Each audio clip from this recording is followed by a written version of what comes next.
तो अस्सलाम वालेकुम, क्या हाल है सबका। उम्मीद करता हूँ कि सब ठीक होंगे। तो फाइनली अल्हम्दुलिल्लाह 2024 केम टू एन एंड, ख़त्म हो चुका है। तो ज़ाया कर दी थी ना, कुछ नहीं किया इस साल, मजाक कर रहा हूँ, क्योंकि जो गुजर गया वो बस आपके पास्ट में रह जाता है। लेकिन अगर उस पास्ट से आप सीखेंगे नहीं तो आपकी लाइफ एक मिज़रेबल लाइफ होगी। तो मेरे भी 200-300 व्यूज़ आते हैं, तो मैं एक एडवाइस देना चाह रहा था। 200-300 व्यू काफ़ी होते हैं, मैं अल्हम्दुलिल्लाह, लेकिन हम सोशल मीडिया ने जो हमारे स्टैंडर्ड चेंज कर दिए हैं जी। 200-300 व्यू आते हैं, यकीन है, लेकिन रियल लाइफ में आप इमेजिन करें 200-300 बंदा आपको बैठ कर सुन रहा है, तो क्या बात है आपकी। तो लेकिन आपको पॉइंट ऑफ व्यू चेंज करना पड़ेगा, जो कि अल्हम्दुलिल्लाह मेरा चेंज ही है, तो इसलिए मैं हैप्पी हूँ। लेकिन इसके साथ साथ ज़िम्मेदारियाँ भी आती हैं, क्योंकि मैं 200-300 व्यूज़ का ज़िम्मेदार हूँ, क्योंकि मैंने कल को जवाब देना, क्योंकि मुझसे पूछा जाना कि हाँ भाई रिमी साहब तुम्हारे 200-300 व्यू आते सन, कोई चाय दी गल भी उन्होंने दसी है कि नहीं। सो इसलिए मैं अब एक अच्छी बात आपको कन्वे करना चाह रहा हूँ। एक अच्छी, आप जब प्लानिंग करें तो उसके मुताबिक करें, उसको मद्देनज़र रख कर करें, क्योंकि हम जब नए साल की प्लानिंग करते हैं तो हम प्लानिंग करते हैं बेसिक यही होती है जी, एक अच्छी जॉब ढूंढेंगे, अच्छे पैसे कमाएंगे, अच्छी नौकरी करेंगे, अच्छी जो भी के डाइट, अच्छी जिम जाएंगे, जिम ज्वाइन करेंगे, तो ये होते हैं। लेकिन हम बहुत सी चीज़ों को ओवरलुक कर जाते हैं। जो सबसे बड़ी चीज़ को ओवरलुक करते हैं वो ज़िंदगी का सबसे बड़ा फैक्ट है और हकीकत है, वो है डेथ। हम ज़िंदगी की सबसे बड़ी हकीकत को ओवरलुक कर जाते हैं। तो लास्ट ईयर बड़ी अनएक्सपेक्टेड डेथ हुई मेरी फैमिली में, तो जो मैंने कभी एक्सपेक्ट भी नहीं थी की। लेकिन ज़िंदगी है, अल्लाह ताला उन सब की आखिरत की मंजिलें आसान फरमाए। और इसके साथ साथ अगर आपकी फैमिली में भी कोई हुई है तो अल्लाह उनकी भी आखिरत की मंजिलें आसान फरमाए। तो ज़िंदगी की सबसे बड़ी हकीकत डेथ है, लेकिन हम जब प्लान करते हैं तो उसको ओवरलुक कर जाते हैं। तो अगर अब मैं जो बात कहूँगा बोल सकेंगे, अल्लाह माफ़ करे की कह रहे हैं कि ये साल जो नया आया वो आपकी मौत का साल भी हो सकता है। This could be your the year of your death. So मेरा भी हो सकता है। तो इस हिसाब से हमें चलना चाहिए, इस हिसाब से ज़िंदगी को प्लान करना चाहिए कि next day you don't know what's gonna happen. तो इसलिए इसके मुताबिक प्लानिंग करें।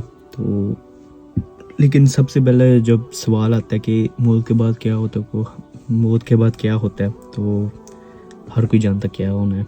तो जो एक एग्जांपल मैं देता हूँ कि अगर आपको पता चल जाए कि आपका जो पेपर एग्ज़ाम है उसके सवाल पता चल जाए, मतलब पेपर लीक हो जाए जिसे कहते हैं, तो हर कोई पास हो जाएगा। लेकिन आपको अपने सवालों का पता है कि मौत के बाद क्या होने हैं, आप सबको पता है कि पहला सवाल क्या होगा, लेकिन उसको कोई फॉलो नहीं करता, कोई तैयारी नहीं करता। बस एक फैक्ट को बुलाकर आंखों पर पट्टी बांध कर ज़िंदगी गुजार रहे हैं, जिसका कोई मीनिंग नहीं, पर्पसलेस लाइफ है, मिज़रेबल। तो इसलिए अगर आप प्लानिंग करें नए साल की, तो जो ज़िंदगी का सबसे बड़ा फैक्ट उसको मद्देनज़र रखकर प्लानिंग करें। नमाज की पाबंदी करें, 5 वक्त नमाज़ पढ़ें, कुरान पढ़ें, कुरान को सिर्फ पढ़ें नहीं, समझे भी, तर्जमे के साथ पढ़ें। और हर चीज़ को सिर्फ फिज़िकल पॉइंट ऑफ व्यू से ना देखें, साइंटिफिक पॉइंट ऑफ व्यू से ना देखें, स्पिरिचुअल पॉइंट ऑफ व्यू से भी देखें। तो यही है वो ना, दज्जाल आपको पता ही है। तो वो इसका मतलब ये नहीं होता कि उसकी एक आंख होगी, मतलब सिस्टम की एक आंख, एक दज्जाल सिस्टम भी है, तो इसका मतलब ये नहीं होता कि उसकी एक आंख होगी, एक आंख ही नहीं होगी। उसका मतलब ये था कि वो हर चीज़ को एक पॉइंट ऑफ व्यू से देखेगा, वो साइंटिफिक पॉइंट ऑफ व्यू का हर एक चीज़ को देखेगा, लेकिन वो स्पिरिचुअल पॉइंट ऑफ व्यू को भूल जाएगा। तो हमें दोनों पॉइंट ऑफ व्यू को लेकर चलना चाहिए, फिर हमारी लाइफ एक अच्छी लाइफ, बैलेंस लाइफ होगी। दोनों चीज़ों को लेकर चलें और उसके मुताबिक ज़िंदगी गुजारें। तो सबसे पहले प्रायोरिटी आपकी नमाज होनी चाहिए। तो लेकिन हमारी प्रायोरिटीज़ नमाज होती नहीं, कि पैसा होता है कि एक अच्छी जॉब ढूंढे, सिर्फ उसके पीछे हम सारा दिन 5 वक्त की नमाज के लिए हमारे पास 15-20 मिनट भी नहीं होते हैं, उसको नहीं टाइम देते। लेकिन यही है ना, कुरान की एक सूरतुल तकासुर की बहुत کمال کی آیت ہے کہ اے لوگو تمہیں زیادہ سے زیادہ مال حاصل کرنے کے لالچ نے غفلت میں ڈالے رکھا، یہاں تک کہ تم نے قبریں جا کر دیکھی۔ تو اگر ہم اب اللہ کے لیے 5 منٹ بھی نہیں نا، تو اللہ کہتا ہے کہ آپ کی لائف میں اتنی مشکل بناؤں گا، اتنی میزریبل بناؤں گا کہ تم الجھے رہو گے اس میں۔ تو اپنی لائف میں بیلنس رکھیں ہر چیز کو، اللہ تعالیٰ سے معافی مانگے اگر آپ اتنی میزریبل لائف گزار رہے ہیں کہ آپ کے پاس آدھا گھنٹہ بھی نہیں ہے 5 وقت کی نمازوں کے لیے، تو کتنی میزریبل لائف ہے۔ تو اللہ تعالیٰ آپ کو، اللہ نہ کرے آپ کو ان معاملات میں اتنا الجھائے کہ آپ کبھی اس سے باہر ہی نہ نکل پائیں۔ تو اس لیے اس کو مد نظر لے کر چلیں، اس کے مطابق پلاننگ کریں، 5 وقت کی نماز ادا کریں، اور پلاننگ کرتے ہیں اس میں اسپریچول ضرور ایڈ کریں، 5 وقت کی نماز کو ضرور پڑھیں۔ اور کیونکہ ہر جو دن آتا ہے آپ سے یہ گزارش کرتا ہے یار پلیز چینج ہو جاؤ، یہ میں دن میں کبھی واپس نہیں آؤں گا۔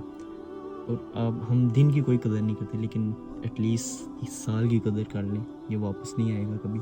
تو this could be your year to change, تبدیلی لائیں اپنے آپ میں، اور اپنے ہر چیز کو ایک اچھا انسان بنے، ایک اچھا شوہر بنے، ایک اچھا باپ بنے، ایک اچھا بھائی بنے، جو بھی ہیں آپ، تو اس کے مطابق چلیں۔ یہی میری ایڈوائس ہے کہ پہلے نماز، اچھی خوراک، اچھا بزنس، اچھا کاروبار، کیونکہ اسلام صرف ایک ریلیجن نہیں ہے۔ ریلیجن آپ اگر اسے کہیں گے تو وہ آپ انسلٹ کر رہے ہیں ہمارے دین کی، کیونکہ اسلام ایک دین ہے، ایک کمپلیٹ کوڈ آف لائف ہے۔ تو اپنی لائف کو اسلام کے مطابق فلٹر کریں اور اس کے مطابق زندگی گزاریں، تو آپ کی لائف بیسٹ ہوگی، آپ ہیپی لائف گزاریں گے۔ تو کیونکہ بہت سے لوگ کہتے ہیں money can buy happiness, but it is not the ultimate fact, کہ ہر کوئی چیز بائی نہیں کر سکتی، آپ کا دلی سکون بائی نہیں کر سکتا منی، کیونکہ اگر آپ کو ایک نئی چیز ملے گی تو مل گئی پیسہ، تو پھر آپ کو اس سے مزید حاصل کرنے کی کوشش کریں، لیکن اپنی لائف کو بیلنس رکھیں، پیسہ ضرور حاصل کریں لیکن اس کو الٹیمیٹ گول نہ بنائیں اپنی زندگی کا، تو اس کے مطابق زندگی گزاریں۔ اللہ تعالیٰ ہم سب کو ہدایت دے، ایک اچھا انسان بنائے۔ ہمارا نیا سال اللہ ہمیں اپنی حفظ و امان میں رکھے، ہمارے کاروبار میں برکت عطا فرمائے، اور ہمیں سیدھے راستے پر چلائے۔ یہی میری ایک آپ سے ایڈوائس ہے۔ تو میں کوئی مولوی شولوی نہیں بن رہا، لیکن اگر آپ کو کوئی اچھی ایڈوائس دے رہا تو آپ نے لینی چاہیے۔ آپ بھی اگر کوئی اچھی ایڈوائس دینا چاہتے ہیں تو کمنٹ کریں، مجھے بھی بتائیں، کہ میں سیکھنے والا بندہ ہوں، میں سیکھتا رہتا ہوں، ہر ایک کو سنتا ہوں، ہر ایک سے سننا چاہیے آپ کو، اس کی لائف سے سیکھیں، اور ایک اپنے مائنڈ کو اوپن کر کے ہر چیز کو رکھیں۔ یہ نہیں کہ جو ہمارے پہلوں نے کہہ دیا صرف وہی لائف ہے، جو ہم سمجھتے ہیں وہی لائف ہے، لیکن دوسروں سے بھی سیکھیں، دس از لائف۔ اگر ہم دوسروں سے نہیں سیکھیں گے تو ہماری لائف ایگزسٹ ہی نہیں کر سکتی۔ تو اس لیے یہی میری ایڈوائس ہے آپ کے لیے۔ اللہ تعالیٰ ہم سب کو اپنی حفظ و امان میں رکھے، آمین۔ اللہ حافظ۔